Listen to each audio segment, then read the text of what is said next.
कुछ तो आपकी गलतियां रही होंगी जो आज ये सूरत इस वक्त आपको बंगाल में दिख रहा है, जहां पर आपका सेंचुरी पर अटक जाना, उनका 77 से 187 होना। तो कुछ तो मतलब आपकी अपनी गलती भी रही होगी, बाकी तो आपने गिना ही दिया है कि कौन कौन क्या कर रहा है। नहीं, हमारी गलती एकदम है, क्योंकि मुझे जो लगता है मेरे व्यक्तिगत तौर पर कि 74 सिटिंग एमएलए की टिकट हम लोगों ने काटी थी इस चुनाव के अंदर में, 74 सिटिंग एमएलए की। तो कहीं ना कहीं वो भी इसमें दिख रहा है कि हाँ, उसका असर भी दिख रहा है। और दूसरी तरफ जिस तरह का एक पूरे भारतीय जनता पार्टी एक बड़ी शक्ति है, केंद्र में बैठी हुई एक सरकार है, वो चाहती है कि मुझे राज्य के अंदर में सत्ता दखल लेना है। उसका प्रयास ये पिछले 5-6 साल से कर रहे थे। 2021 तो कह रहे हैं कि जो दादागिरी आप लोग पहले करते थे, छापा वोटिंग करा लेते थे, वो सब सिक्योरिटी फोर्सेस होने की वजह से वहां पर नहीं हो पाया अभी छापा, और इसीलिए आप सबसे परेशान। अभी 100 सीटों पर तो आगे है ना, इसमें छापा वोटिंग नहीं हुई है ना, अभी बाद में नहीं बोलेंगे। ये जो जीते हैं इनके फेवर में तो सारे लोग हैं। इलेक्शन कमीशन तो निष्पक्ष नहीं रहा इस चुनाव के अंदर। सुधांशु जी जवाब। वो निष्पक्ष नहीं रहा। लेकिन एक बात और एक चीज जो जहां पर देखनी चाहिए आपको, अभी देखिए ये भी आंकड़े आ चुके हैं। भारतीय जनता पार्टी को 12 बजे तक जो रुझान यहां पर नजर आ रहे हैं, 45% वोट भारतीय जनता पार्टी को पड़े हुए हैं। एआईटीसी को यानी तृणमूल कांग्रेस को 41% वोट पड़े, यानी 4% का वोट डिफरेंस है बीजेपी और टीएमसी के बीच में। और तमिलनाडु में सरकार बनाने की कवायद वहां पर शुरू हो चुकी है, क्योंकि वहां पर हंग असेंबली नजर आ रही थी, किसी को भी पूर्ण बहुमत नहीं। लेकिन टीवीके को कांग्रेस पार्टी कह रही है कि हम समर्थन दे देंगे टीवीके को। देखिए टीवीके का हम लोग देख सकते हैं कि किस तरीके से वहां पर तमिलनाडु के भीतर कांग्रेस के पास आखिरकार कितने विधायक उनके आगे चल रहे हैं, वो जरा एक बार देख लेते हैं क्या वहां पर सरकार बन सकती है।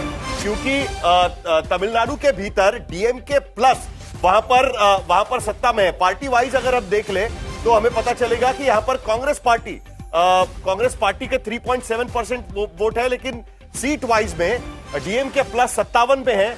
और इस डीएमके के भीतर ठीक है, डीएमके के भीतर अगर हम देखें तो हाँ, स्क्रीन पे दिखा दीजिए। चलिए, कांग्रेस पार्टी की सीटें अगर हम देखें उसमें तो 5 सीटें कांग्रेस के पास है, सीपीआई के पास 2 सीटें, अन्य के पास 6 सीटें हैं और डीएमके के पास 44 सीटें यहां पर नजर आ रही है। यानी अगर ये आंकड़ा कांग्रेस पार्टी का समर्थन यानी एआईडीएमके वहां पर जाए, उससे पहले कांग्रेस पार्टी उसके भीतर कूद पड़ी है और कांग्रेस पार्टी कह रही कि हम टीवीके को समर्थन दे देंगे, वहां पर सरकार बना लेंगे। तो देखिए, कांग्रेस पार्टी वहां पर टीवीके के साथ जाने के लिए तैयार है, अपने पुराने दोस्त को छोड़ने के लिए तैयार है, डीएमके को छोड़ने के लिए तैयार है। खबर तो फिलहाल ये आ रही है कि वो छोड़कर उनके साथ चली जाएगी।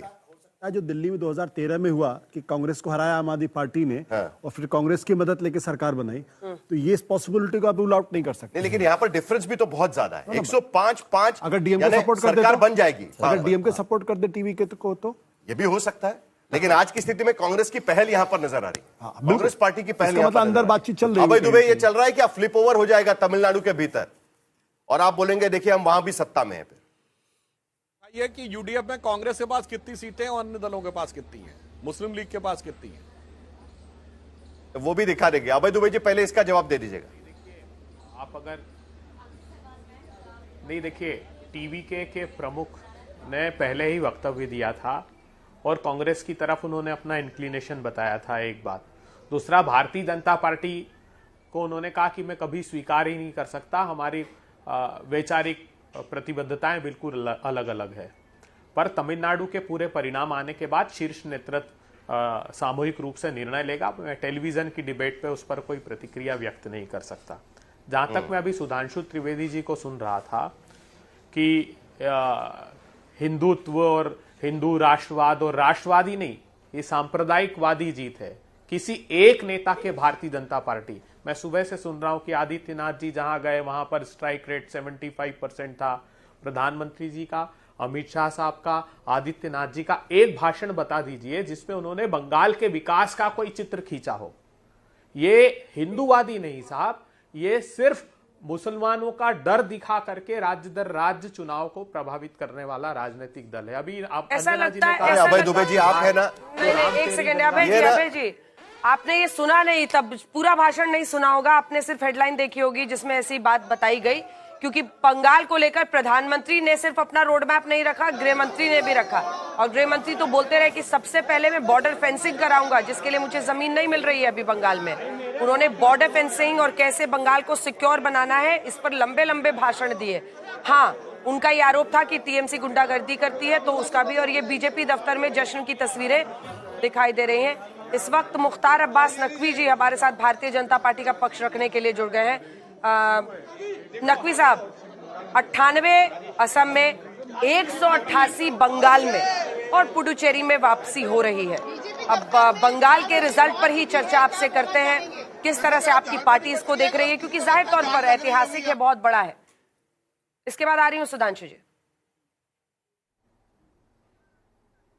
जी, एक बात बहुत स्पष्ट है, 2014 के बाद से अगर आप देखें तो नरेंद्र मोदी जी के नेतृत्व में भारतीय जनता पार्टी का जो सुशासन का सफल सफर है वो लगातार बिना रुके हुए, बिना थके हुए आगे बढ़ रहा है।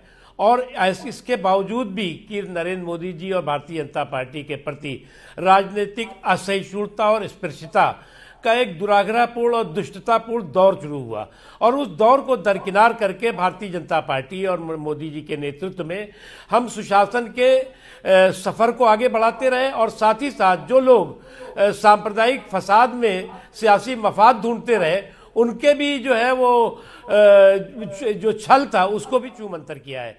और ये जो अभी पश्चिम बंगाल के आप रिजल्ट बता रही हैं, लगभग 30 से ज़्यादा राज्यों में 2014 के बाद जो है भारतीय जनता पार्टी और एनडीए ने सरकार बनाई है।